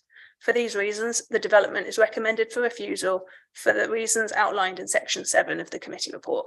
Thank you. Thank you for that. Ms. Lucas, you have 2 minutes to make your representation. Please start. Thank you. So I'm here today just to tell you a bit more about how this MMA club has affected our families' lives and our well-being. So we moved here to this rural location, which you've seen, with a small farm industrial estate behind us, which had a few small businesses. They never traded after 6 p.m. during the week. They only operated on Saturday mornings. So evenings and weekends were quite peaceful. Trying to enjoy our garden space and having our horses at home has been ruined in the evenings and weekends because of all the traffic coming up and down the track, which is unmade. We've had to keep the windows shut on the west side of the house all the time because of the noise created from the traffic and the dust cloud which the traffic creates in the summer. The noise is much louder than the noise of the main road because our property is set back from the main road, but it's right next to the unmade track. The noise created from outside of the club with people shouting, car doors slamming, and the loud music can all be heard from our house, our garden, and our stable block. It echoes all around due to the way the units are positioned in an L-shaped way. So it's more like being outside a busy leisure centre than a quiet rural location than it was before. Since reporting the breaching, we as a family have all been intimidated and harassed by the head coach of this club, which was so serious the police have had to be called out on 2 separate occasions. I'm sorry, can I just stop you right there? Can we keep this to planning matters? This isn't a forum for a neighbourhood dispute. So we're only considering today planning considerations. Okay. Okay, feel free to stop me if there's anything else which is not allowed. So one example of this is when my younger sister and I have been up there in the evenings, we've been shouted at with abuse, and this happens on 4 different occasions. There's also been occasions where... Sorry, again, can you just stick to just planning considerations? All Thank right. you. So I think just then to summarise, I think our main point here is that we should be able to live sort of a peaceful rural life given the location of this site without continually having to put up with all the intensification of traffic. And being harassed because we've sort of told the truth on the number of students per class. But thank you for listening. Thank you. Okay. Mr. Lucas. Again, as the monitoring officer said, it would be helpful to stick to planning matters only. Okay.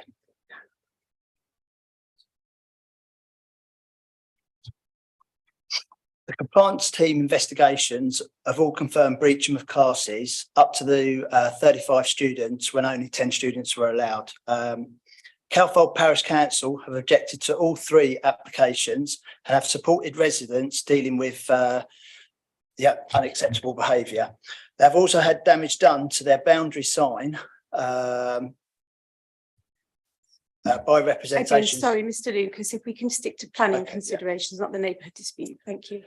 There has now been 3 significant accidents on the public highway at the access point because of the intensification of traffic which this club has created since it's been here, and 2 accidents on the unmade track. No accidents had occurred on the part of this public highway access point prior to this club being here or on the unmade track.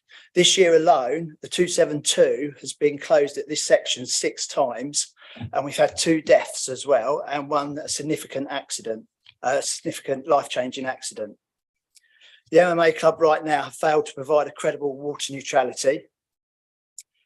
This club is having a detrimental effect on the rural characteristics of this locality and affecting our amenities because of the continued breaching. Thank you. Thank you. I will mispronounce the name.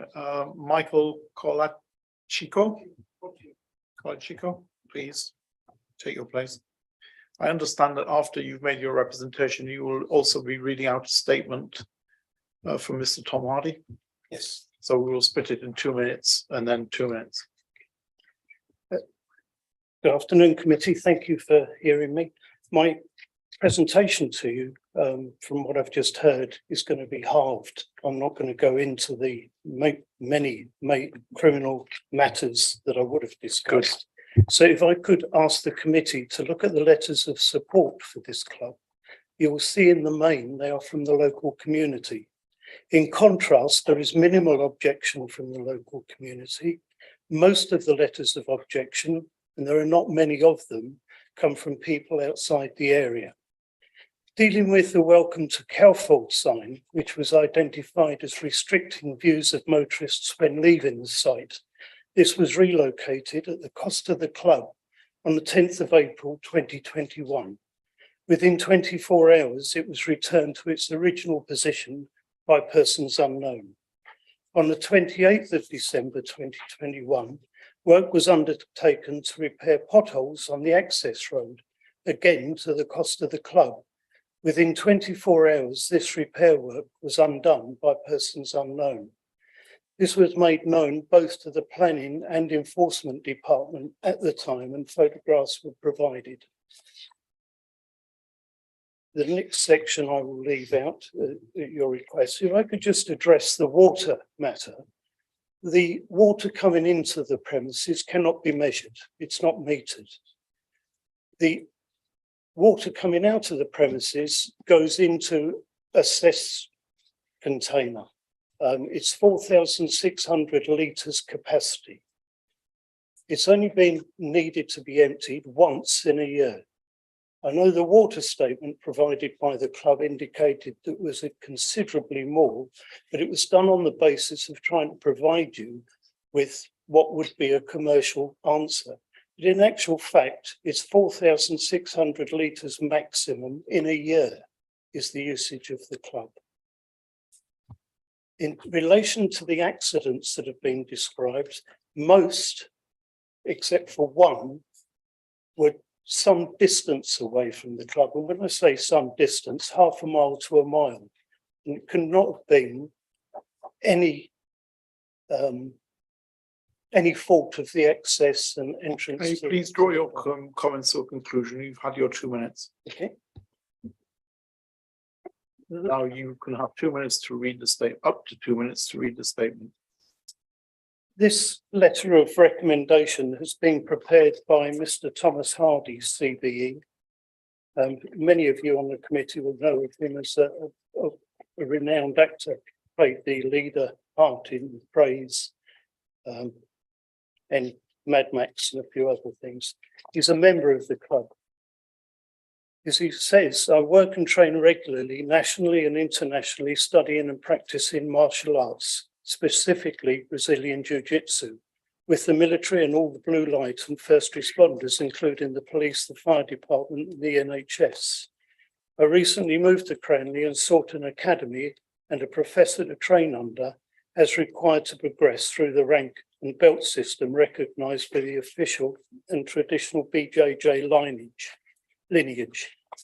I found Sunny Western's club, which is formed as a checkmat affiliated gym with a well-respected and highly regarded athletic and martial arts lineage with international status, offering extremely high-level jiu-jitsu. After much consideration, I left my club in Richmond and Roger Gracie. Due to the nature of my work and personal life, I have to be very careful about privacy, security and safety. I have to be extremely confident about with whom I trust when choosing where and with whom I train and what motivates them and their team. I take into account their facilities, their pedigree and their lineage all the way back to Brazil. I'm aware also I represent that team and image publicly and officially in competition, and that they will also have to represent me. Psychologically, it has great results within the realms of mental health and defining well-being for those who practice, particularly in services to integrate and transition. And it's for these reasons I'm fully committed and passionate about this martial art and any academy which has recognised and endorsed legacy and heritage within its culture, which is why I choose to invest in the academies nationally and continue to support the charity of Reorg as a trustee at a national and international level. Finally, this is not a blood sport. This is a legitimate martial art and worth identifying and supporting its community because they will serve you in turn. Best regards, Tom Hardy, CBE, with his apologies for not being here today. He was at the last minute called away on other things. Thank you very much. And we have Tristan Mackay, please. You have 2 minutes, Mr. Mackay. Mr. Chairman, councillors, thank you very much for allowing me to speak today. I'm not an expert on planning matters, and despite the fact that as somebody who joined 3 years ago as a folk love song writing singer, I joined a Brazilian Jiu-Jitsu club, perhaps against my initial prejudice. I've now become a coach and I'm heavily involved in the club day to day. It has been very difficult to continually operate our club with all the various planning issues. I know it's been very stressful for Sonny and his family. And I'm sorry that it is also stressful for local residents. I know that we all at the club seek to find a resolution to that. We want to provide a world-class facility, albeit a small club in a small village. And to that end, we have several world champion children and European champion children, and they are amazing, inspirational children. Many of the objections that are made that look like technical objections on this planning have been described in ways very differently today to you than they have been described to us when we were dealing with application officers and advisors. I know that Sunny has spent numerous hours with all of us trying to help to get this application to a point where we can just carry on doing jiu-jitsu, basically. If you look at the top left photo there that you've provided, that road there on the right is the A27 that goes down to Brighton from Bucksbarn. It is an extraordinarily busy road. It is also, it is fair to say, a very dangerous road. As someone who uses it all the time, there are points on that road where there are constant accidents. However, the portrayal that we've been provided with, that is caused by our club, is very, very off. And I would urge you to look at the actual details of any accidents that have taken place, the actual evidence, because although I accept it's convenient for your argument, it is not true. The building there on the right, as you turn left on that top left photo, is the Capons farmhouse. And you can see it is extremely close to the main road. The idea that the few cars that go up or down that track a few times a week causes more disruption to that residency than that main road is, to me at least, very, very unpersuasive. And as someone who uses both the roads, I understand that it is also not true. All I can say is that we are not a disruptive club. We are a group of people who want to play nice and who want to educate children and athletes for their mental and physical well-being. Can you please draw your argument? Yeah, and I would urge you please to consider that when you make your decision today. Thank you. Thank you. At this point, I'll return to officers for comments.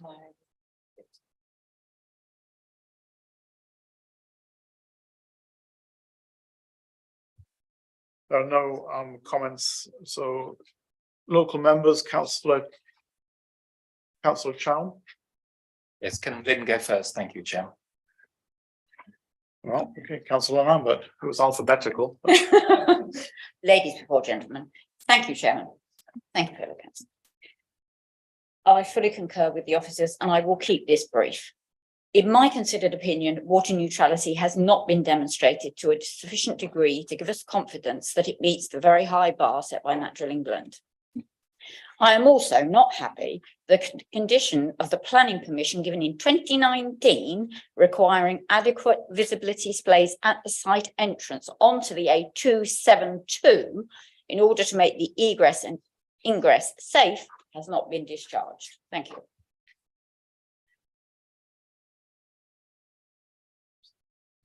Thank you, Councillor Chow. Yeah, this is very tricky for everyone because I look after 3 parishes. And I think this is the most controversial thing in our parishes that's gone on for years. And it has been, to a large extent, a neighbourhood dispute. And we're all being sucked into it. And I've heard both sides of the argument on this, and I'm sympathetic to both sides. But it has deteriorated to such a situation that we are at this point. So this is a recommendation from our planning officers who perhaps, hopefully, haven't been drawn too much into the neighbourhood disputes, but probably have. And it's really for the committee to make a decision on it. You can really argue this both ways. The club, I've heard huge recommendations of the club and the work that it does and the type of people involved. But whether the problem is that club is successful and even getting more successful, and the position is not sustainable with a growing and successful club. And the neighbour has been unhappy ever since they turned up. So it is tricky. And it's for members to decide. Certainly, I've got a slightly personal involvement in this. I've been sucked in as a local member, but thank you, Chairman. Thank you. At this point, I'll open up to other councillors. Councillor Rowbottom. Thank you, Mr. Chairman. In my capacity as chairman of the council 3 years ago, I was invited to this club to have a look around. And certainly I was very, very impressed. The children were happy. They were thrilled to bits to demonstrate to me what they were doing. And I thought they were doing an amazing job. As somebody said, one of our speakers said earlier, it is very important to get the youngsters of today out of the house, involved, doing things other than on their computers and on their mobile phones. As I say, I was very, very impressed, and it just seems so very, very sad that this is all being brought to a bad conclusion, probably, by a neighbourhood dispute. One little thing that happened 3 months afterwards, we had the COVID, and I was very surprised to actually receive an email from the runner of the club saying, if there's anything I can do, Kate, let me know, I'll go and fetch your prescriptions for you. Well, that's a very nice, excellent, a nice person. And I was sort of very taken aback. I didn't take him up on it, but I was very taken aback by it. But it shows what sort of a person he is, I think. It just seems very, very sad that we should come to this pass. And yes, I think that we ought to really perhaps give them the benefit of the doubt. Thank you. Thank you. Any other comments from councillors? No? Officers? Oh, sorry, Councillor Lambert. Can I just say that actually we're voting with the officer's recommendations for refusal, which is based on planning grounds, not personal experience. Thank you. Sorry, and I was just going to interject there and just say the same thing. The neighbourhood dispute is not relevant, and that's not something that should be taken into consideration. We're interested in the planning grounds. Thanks. Sorry, Councillor Platt. Yes, surely one of the overriding issues here is the water neutrality issue, and really it's got nothing to do with any of the other arguments that have been put forward. We're turning down applications all the time because of water neutrality that we put on hold until we have a resolution of this issue. So I don't see that it doesn't apply to this application. Thank you, Councillor Platt. Councillor Robotham, do you want to come back? I was just going to say, if we did something about the display onto the road, would that, if that was improved, would that help? I don't think it would, because the biggest problem is the water neutrality problem, which is founded in law. Until a solution to that is found, everything else falls. I mean, officers may wish to comment as well. I think what members have to consider is the 3 reasons for refusal. So there are 3 reasons for refusal for officers, and you have to be satisfied, if you're voting for refusal, that it should be refused on all those 3 grounds. And they need to be considered individually in terms of that assessment. Obviously, officers' view are that's a reasonable approach. And I do concur with the comments with members that water neutrality is a fundamental factor here. It's not something that can be weighed in the balance as it can be for other planning matters, because it's linked to the habitats regulations. The benefit from this wouldn't outweigh the water neutrality concerns. The other matters are for members to consider in a planning balance slightly differently.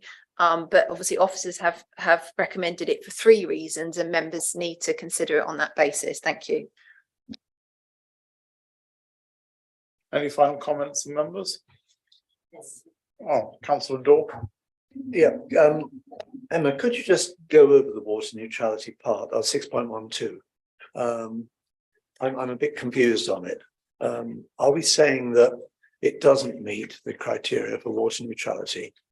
And really, maybe the applicant should go back and put a water meter into how much water he's using. But is that what we're saying? Because I'm slightly confused about that. That's all. So what we're saying is that we don't have a sufficient level of certainty to know what the consumption is and whether the mitigation measures that are being presented would address the uplift from that number as proposed. So there just isn't a sufficient degree of certainty, and there isn't enough information in the form of, say, a Part G water calculator to evidence that the reductions would meet the uplift. Does that answer it? Thank you. Any other comments? No? As things stand at the moment, the recommendation is to refuse planning permission. So if you vote yes, you're refusing the planning application, just to clarify and make sure everybody's clear. Can I have a show of hands in favour?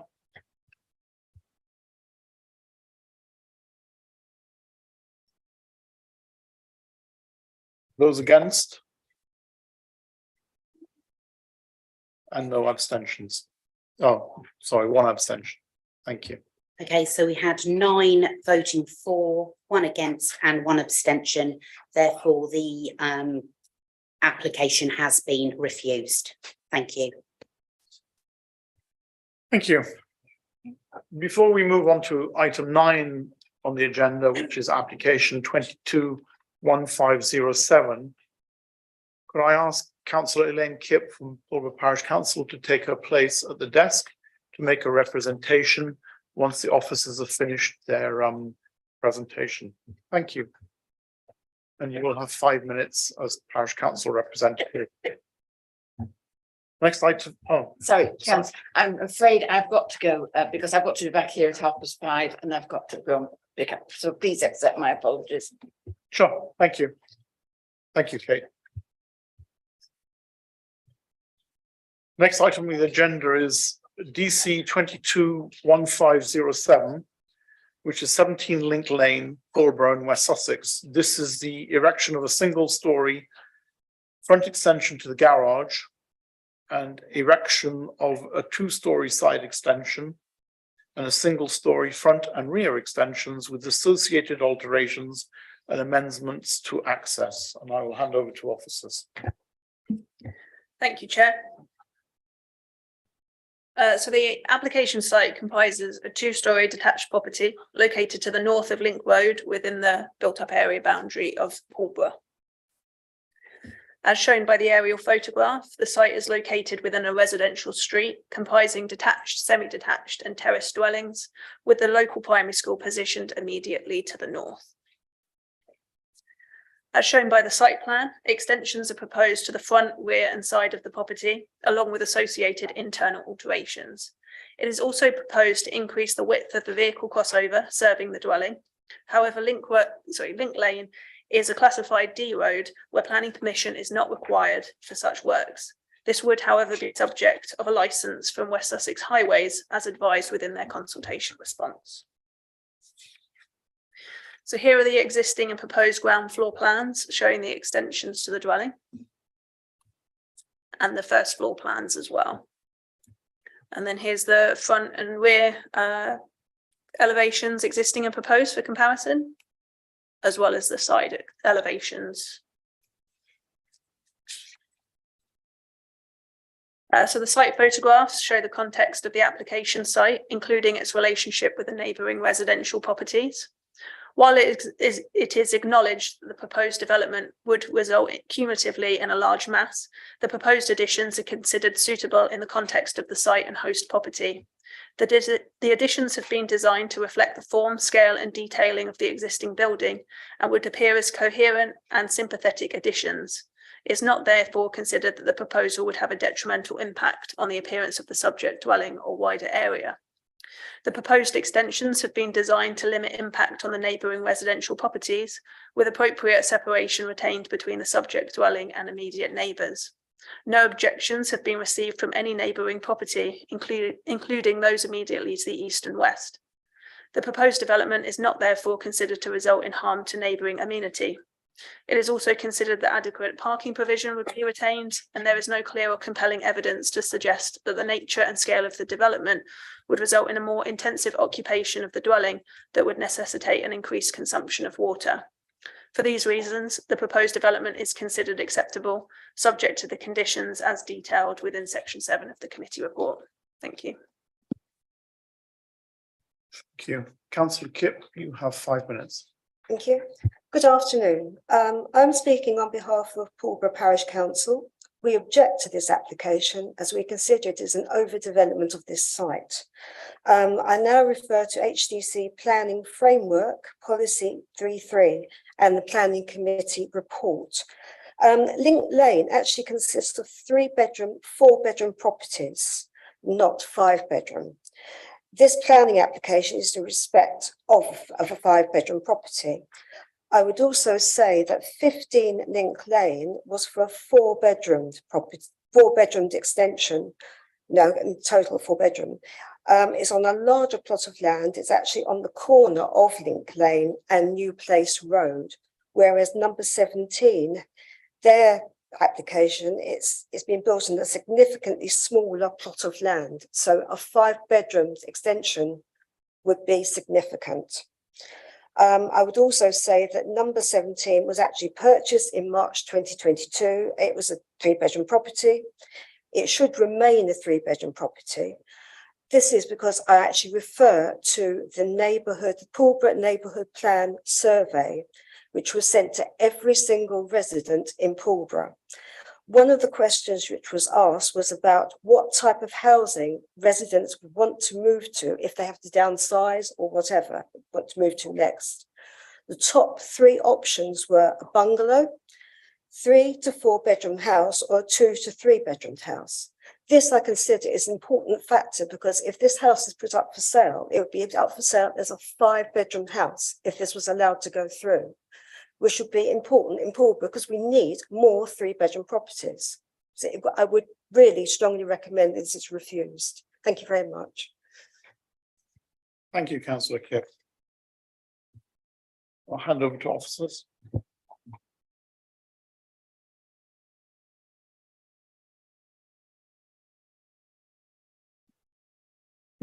Just quickly, I think we have to recognise that we can't prevent properties extending in principle. We can't have a reason for refusal saying it must remain a 3-bedroom property, and the fact that it would create a larger property is questionable from these plans whether that is 5 bedrooms.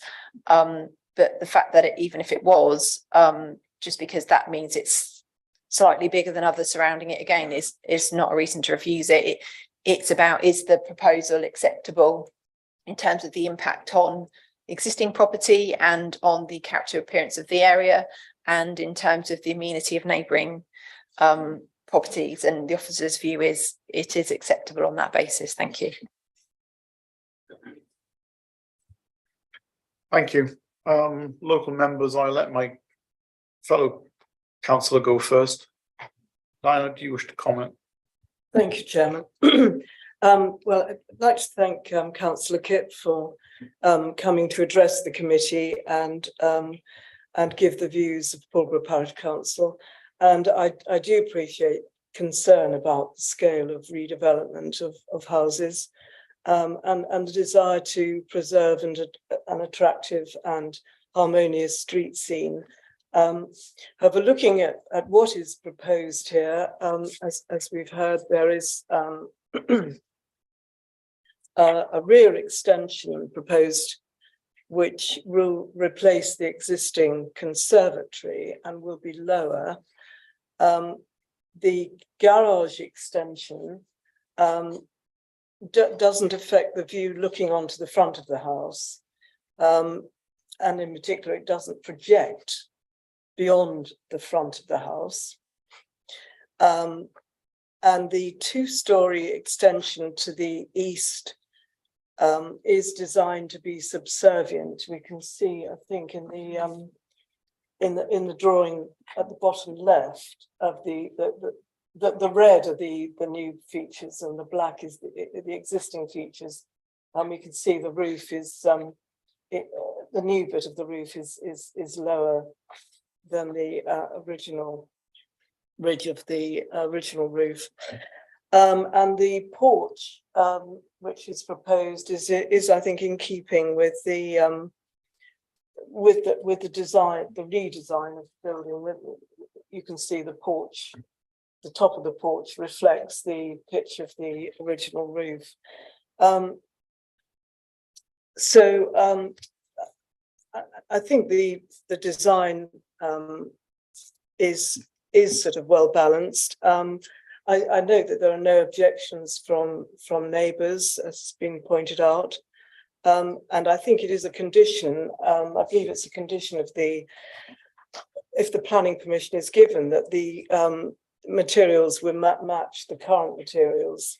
And so, and I think also it has to be pointed out that, you know, some families are bigger than others and require sort of more bedrooms. So I don't have any objection to the application.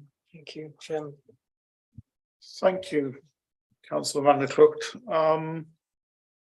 I have some sympathy as to the argument that this is overdevelopment, and I can understand why one would reach that. I was particularly concerned, not so much by the side extension and stuff, but the way that the porch stuck out. Particularly if you look at the building line, sort of 20, 18, 19, and then you got 17, but then 16 and 15 are considerably further back. And I was a bit concerned about whether allowing the porch to reach in line with 18 and 19, but then considerably stick out compared to the other properties on the left-hand side as I look at the screen. I'm a bit surprised that officers would be happy with that, and maybe they could clarify why they are happy with that. The second point is, when I look at the water neutrality statement, I'm just a fairly simplistic person, and if you extend the house, then generally speaking, it means you're going to have more people living there. And in my simplistic, naive way, if you've got more people living there, then generally speaking, they would tend to consume more water. So I'm a bit puzzled by paragraph 6.12, which basically says water neutrality is not an issue. And perhaps the officers could sort of comment, I'd be grateful. In terms of the building line, you will see that there is a slightly varied building line, and the projection of the porch doesn't go beyond the neighbours to the west, and therefore it's, as we've heard, it's an appropriate design, and therefore those two things combined, officers considered that to be acceptable. In terms of water neutrality, it is a general position of this authority and the whole of the Sussex North Water Resource Area that we've screened out householder extensions, and this is following legal advice and discussions with Natural England, because the view is taken that just because you extend a house, there's no concrete evidence that you will increase the occupation of that. And so I think we have to be mindful that's the approach we're taking for all delegated decisions, and committee need to take a consistent approach with the decision making of the council as a whole. Thank you. Thank you. I thought that last point was an important point to bring out into the open. Any other councillors got any comments or points to make? Councillor Daw. Yeah, thank you, Chairman. Do we have a photograph of the house and the building next door to it, please? Otherwise, number 17, it must be number 18 or 19. Yeah, the bottom right-hand corner. We don't have a wider a photograph of that one. Well, having got the advantage of technology here, that building to the right appears to be a series of either maisonettes or flats, which extend for some considerable distance. So it isn't just one house you're seeing the beginning of what look like 1, 2, 3, 4, 5, about 10 units at least, all in one continuous block. And facing it on the other side of the street is something very similar.